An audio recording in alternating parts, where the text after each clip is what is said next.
हाय, मेरा नाम भुवनेश है एंड देन आज की जो वीडियो होगी उसमें मैं बताऊंगा कि मैंने NICL AO मेंस में 26 मार्क्स कैसे लिए हैं and then IBPS PO mains में 21.25 मार्क्स कैसे लिए।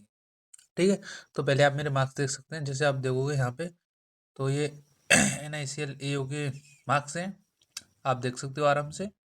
एंड देन मैं अब आपको दिखाता हूँ अपने IBPS PO मेंस के मार्क्स, यहाँ पर आप देख सकते हो। ठीक है, तो देखोगे तो आप इंग्लिश में मेरे मार्क्स कितने आ रहे हैं यहाँ पे, तो आप मेरे इंग्लिश में मार्क्स देख सकते हो। तो इंग्लिश में देखोगे तो आप मेरे 21 मार्क्स आ रहे हैं यहाँ पे। ठीक है, तो आज की जो वीडियो होगी तो उसमें मैं बताऊंगा कि आप कैसे मार्क्स ले सकते हो। ठीक है, तो आप सुनते हैं ना, क्योंकि थोड़ा सा ये मेरे लिए भी फेज नया ही है। ओके, तो मैं बताता हूँ आपको। ठीक है, तो आपको क्या करना है, देखिए इंग्लिश इंग्लिश के लिए आपको करना क्या है।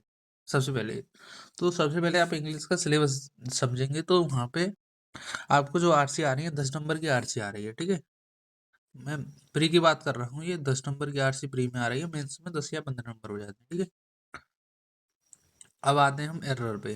एरर आ रहे हैं आपके 5 नंबर के। ठीक है, उसके बाद क्लोज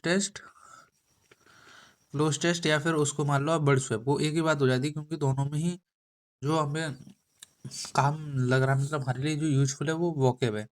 तो क्लोज टेस्ट या उसके लिए वोकेब करनी पड़ेगी आपको। ठीक है, एन एक पैराजम्बल है। Okay, what is parajumble. ठीक है, तो ये हमारा सिलेबस है। अब देखो मैं आपको बताऊंगा आरसी के लिए क्या करना चाहिए। अब आरसी के लिए जो मैंने किया है, मैंने पहले आरसी के लिए एक तो निमिषा मैम को फॉलो किया है।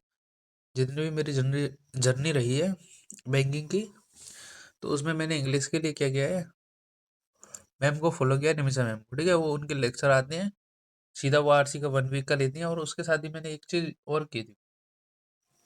आपको क्या करना है, शादी में एक कैट के कोई टीचर है, मुझे ध्यान नहीं रहा है नाम उनका, तो उनके कभी बार मैं लेक्चर ले लेता था। तो वो क्या करते थे, उनका जो लेवल रहता था वो हार्ड कराते थे। मतलब जैसे आप उनके कैट के जो आरसी का लेवल रहेगा वो IPS PO mains SP PO mains उन लेवल का रहेगा। तो जैसे अभी आप कर रहे हो, नए नए हो, तो आप 1-2 मंथ बाद ही सीधा मेंस के लेवल के ही करना है डेली। एंड देन आपको अगर कहीं से अगर कैट की जो आरसी की PDF आती है, अगर वो मिल जाए तो और बेटर है। जितना ज़्यादा आप अगर हाई लेवल का करोगे उतना ही फ़ायदा रहेगा। एंड सेकंड चीज़ आपको क्या करनी है, मैं लेक्चर तो नहीं लेता था उनकी एडिटोरियल में, परफेक्शन क्लास लेता था। तो उसके लिए आपको क्या करना है, आप या तो कोई न्यूज़पेपर के ग्रुप में जुड़ सकते हैं टेलीग्राम पे, मैं भी ऐसे ही करता था। देन उससे मैं न्यूज़पेपर पढ़ता था 45 मिनट। या फिर मैंने बहुत बार क्या किया है कि जैसे और राइटर्स होते हैं ना, जो विदेश के राइटर होते हैं, तो उनकी बुक आती है, तो उनकी बुक भी पढ़ी थी मैंने। लेकिन उनमें मैं ये चीज़ देख लेता था कि हाँ, इसमें इंग्लिश किस लेवल की यूज़ की गई है, और अच्छी लेवल की इंग्लिश है और कुछ अच्छी किताबें हैं, देन मैं उनको रीड करता था। जैसे कि स्टोइक फिलॉसफी होती है, स्टोइक फिलॉसफी में एक मेडिटेशन बुक है, तो उसमें इंग्लिश जो कि बहुत हार्ड लेवल की इंग्लिश है, तो आप उसको पढ़ सकते हो। ये आपकी जो आरसी एंड रीडिंग स्किल्स है उसको बहुत अच्छा करेगी। जैसे ही आपकी आरसी एंड रीडिंग स्किल्स अच्छी हो जाएगी, तो जब आप इसको पढ़ते रहोगे तो उसी में आपको वोकेब के शब्द मिल जाएंगे, तो उससे क्लोज टेस्ट भी आपका अच्छा हो जाएगा। तो ठीक है, एक काम ये कर सकते हो आप, क्लोज टेस्ट से। लेकिन एरर, एक अब आते हैं एरर डिटेक्शन पर। तो मैं बताऊंगा मेरा एरर डिटेक्शन बहुत ही ज़्यादा ख़राब है। मतलब मेरे नंबर आते हैं भाई 5 में से, 5 में से पहले मेरे 1 या 2 नंबर आते, तो मैं इसको अटेम्प्ट ही नहीं करता था। मैं क्या करता था, सबसे लास्ट में इसको अटेम्प्ट करता था। लेकिन उससे समय के साथ साथ धीरे धीरे मैंने कहा कि ऐसे काम नहीं चलेगा, तो मैंने क्या किया, मैं डेली 30 मिनट एरर डिटेक्शन को देता हूँ। तो एरर डिटेक्शन में करता क्या हूँ मैं, तो मैं करता हूँ कि पहले तो एरर डिटेक्शन में या तो मैं 30 मिनट डेली कॉन्सेप्ट वाइज करूँगा। एक दिन तो कॉन्सेप्ट वाइज कर लिया, अगले 2 दिन के लिए मैं उस पर प्रैक्टिस करूँगा। ठीक है, अगले 2 दिन के लिए प्रैक्टिस करूँगा, उतने से हो जाएगा। आप या तो एरर डिटेक्शन के लिए या तो टॉपिक वाइज कर सकते हैं, देन या फिर निमिषा मैम के 120 रूल आते हैं, तो मैंने क्या किया था, उनके 120 रूल लिखे एंड उनको रिवाइज करता हूँ मैं, जैसे इस प्रकार से। ठीक है, ये हो गया। अब क्लोज टेस्ट के लिए आपको करना कुछ नहीं है, बस आपको वोकैब की अच्छी जानकारी होनी चाहिए ना, आपकी रीडिंग स्किल्स के ऊपर आप आरसी के लिए कर रहे हो तो उससे काम चल जाएगा ना, इतने से हो जाएगा, कोई नहीं है। हाँ, एक पैराजम्बल मेरा शुरू से वीक था, तो मैंने बीच में क्या किया कि चूंकि मुझे लग गया था इंग्लिश में मैं अच्छा कर सकता हूँ, तो उसके लिए मैंने इंग्लिश में ये किया पैराजम्बल में। तो मैं क्या करता टॉपिक वाइज देखता था, मैंने आपको बताया ना कैट के मैं लेक्चर देखता था कभी कभार आरसी के। तो कैट में देखोगे ना जो पैराजम्बल है वो चार मतलब, जैसे हम यहाँ पे 5 लाइन 5 वो होते हैं ना ABCD, या में ABCD E F तक आ जाता है।